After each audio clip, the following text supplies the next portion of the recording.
Wow. Wow. Yeah. That's our banjo list. So we were backstage, and there was like a little monitor that had the music for us to hear, so that if you're backstage, you know what's going on. And we heard the applause at the end of the last song, and we thought, is that canned applause? Because it was coming through this little speaker, and it sounded a lot like canned applause. But I think that it was real applause. But maybe we could give all the wonderful performers who've been on the stage warming things up for us another round of applause, so that we can make sure.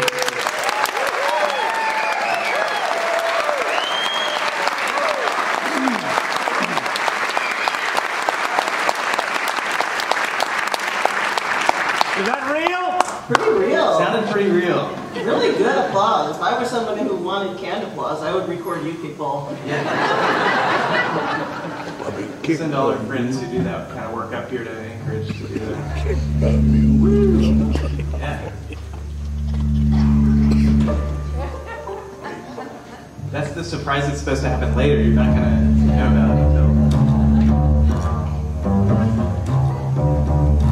Okay. Time to cover the ears.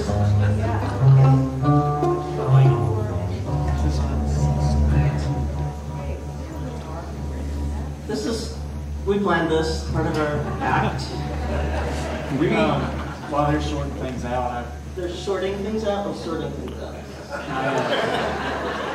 I'm sorry. I woke up before dawn this morning, which doesn't say a lot considering it's 9 a.m. But anyway, I went for a little walk, and there's a grocery store in our neighborhood, and the variety is amazing. The prices are sort of high, but they had numerous types of brains for sale. They have like fiddler brains and guitar brains. I gotta go buy me some of them. Yeah, they had banjo player brains, but they're like way more expensive. And they were a lot smaller too. I asked them why they were marked up so much, and said it takes a lot more banjo players to get that, like a pound of brains.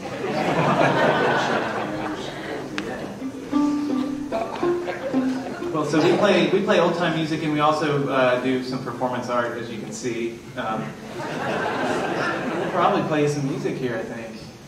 Thanks for having us and being here this evening. Yeah.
two tunes. I just released a new album. It's called While You Were Slumbering, and those are two pieces that are on there. And Luke came up with that arrangement while we were on a tour in British Columbia back before the pandemic.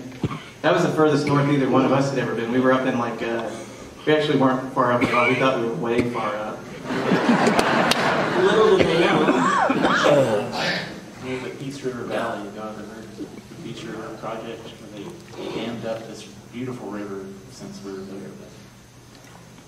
But, you heard this hydroelectricity that was necessary at the time. Yeah. And anyway, Luke came up with those two tunes together. They sounded really nice, and so we just keep doing it, and then I recorded it. Here's another one that I'd started singing over the pandemic. None of us saw each other for a long time. I guess most of us didn't see each other for a while there. But this song came from an old banjo player named Virgil Anderson. I grew up in Tennessee, and he grew up in the same mountain range that I grew up. Well, he lived in the same mountain range that I grew up in. And I never got to meet him, but he was this fabulous banjo player. Had this old song called Trouble, Trouble, There's Trouble Everywhere. Trouble can't last always. And, you know, he sang it real chipper on this old recording I had. And I thought, it's a cool song. And then during that pandemic, you know, that first summer, I was sitting on my porch one day and I was kind of playing it slowly. And I was like, dang, this kind of hits in a different way. It feels like a more powerful song. So we'll play that one.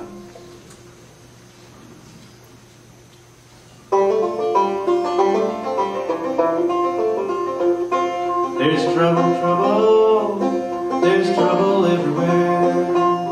Trouble, trouble, there's trouble all around.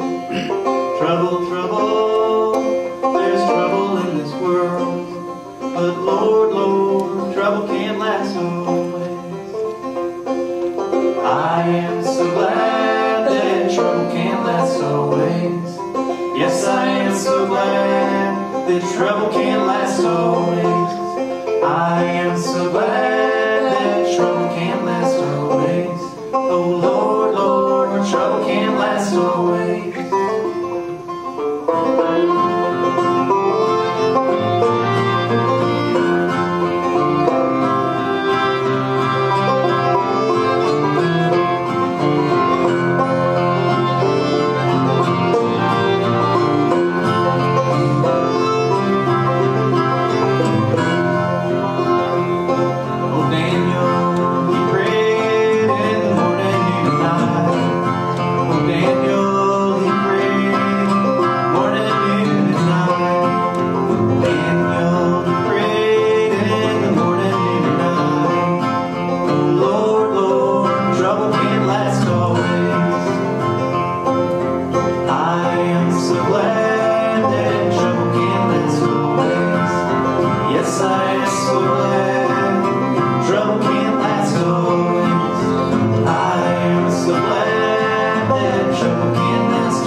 very much. That was Luke Richardson. He's from Lawrenceburg, Tennessee. And it still is. Thankfully. I used to be, still am. Last I checked. Hope to continue to be.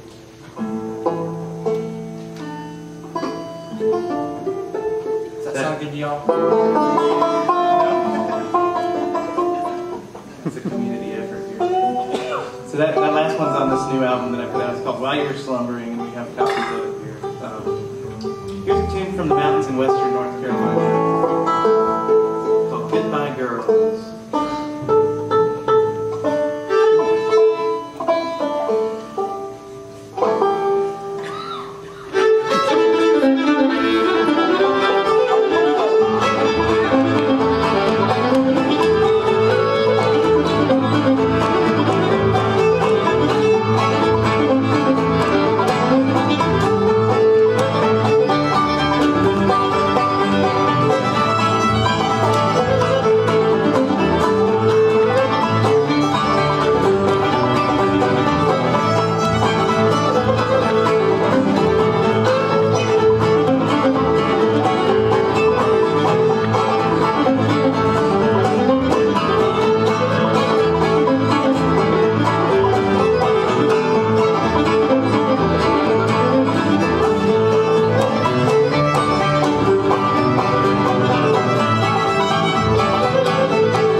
Thanks for the kind introduction, Peter.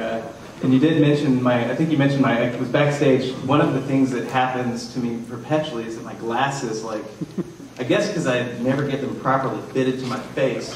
If you're a glasses wearer, I recommend that you visit an optometrist or an eyeglass shop and have your glasses properly fit to your face, because you can avoid the following issue if you're playing the fiddle for square dances, which is that, oh, speaking of which, we're playing a square dance tomorrow night. In a sweaty square dance situation while fiddling, when you're playing for maybe 7 or 8 minutes in the humid North Carolina summer, your glasses might start creeping down your nose, ever so slowly at first, but then it speeds up to uncontrollably slide into oblivion, and you can't do anything about it because you have a fiddle in your hand, and you have these other dancers who are dancing and depend on you. So what happens is those glasses just creep down, creep down, creep down, creep down, creep down, creep down, creep down, creep down.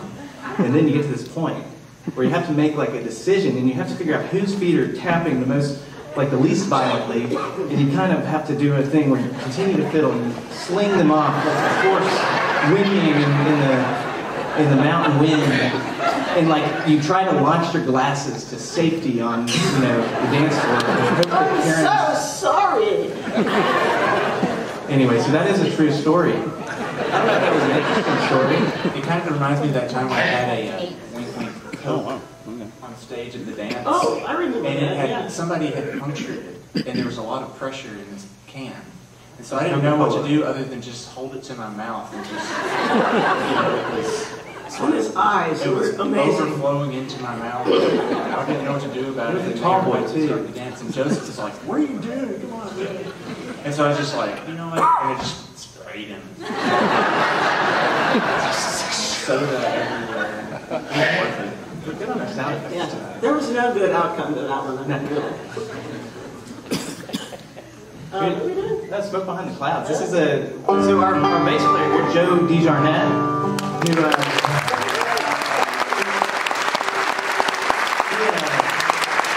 he bides his time between Brooklyn and Floyd, Virginia. And in Floyd, Virginia, up in the Blue Ridge, he owns a beautiful old farmhouse where he has a recording studio and has recorded so much traditional music there. And so a couple years, maybe in 2017 or 16, we went to the studio and we recorded this one there. It's called Smoke Behind the Clouds, and it became the name of the last album that we put out as a band. It's a pretty frolicsome tune. Frolicsome? If you can figure out a way to dance in your seat, maybe that'll be good.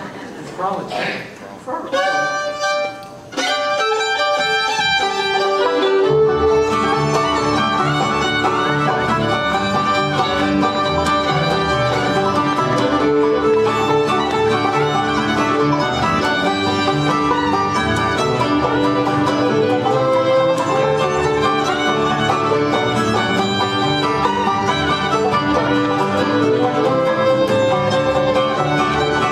You ought to see my Betsy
fun to get to play with these people again after a while.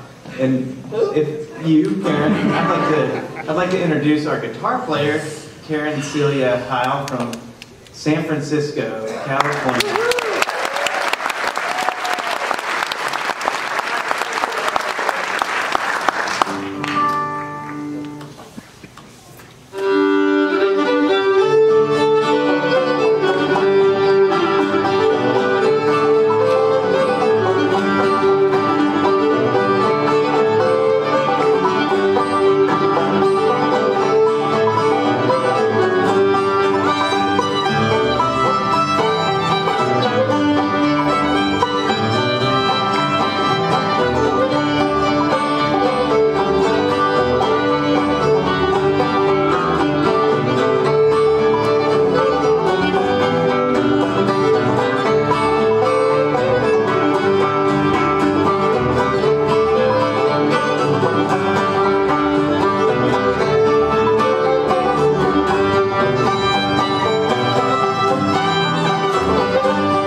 Can I tell y'all a dirty secret? Are you sure? I feel like people in Alaska are pretty kind of unflappable. I don't know. They'll deal with all sorts of things. Much colder weather, harsh conditions. You don't have to worry about your glasses falling on your face.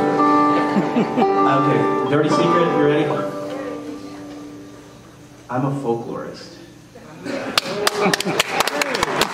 I went to like folklore school, and so anyway, I tell you that because that last tune, like the folklorist dream happened to me one time where I was playing at I grew up in Chattanooga, Tennessee, and there was like a little Friday night Opry place, and I was playing there one night, and I played this tune, and it was called New Pains Tune. I didn't have a name for it, and I learned it from a friend. And this guy, this is like the dream, scenario. This guy walks up to me after I played my music and he said, "I'm New Pain's nephew. And I have some tapes of him that you might want to hear."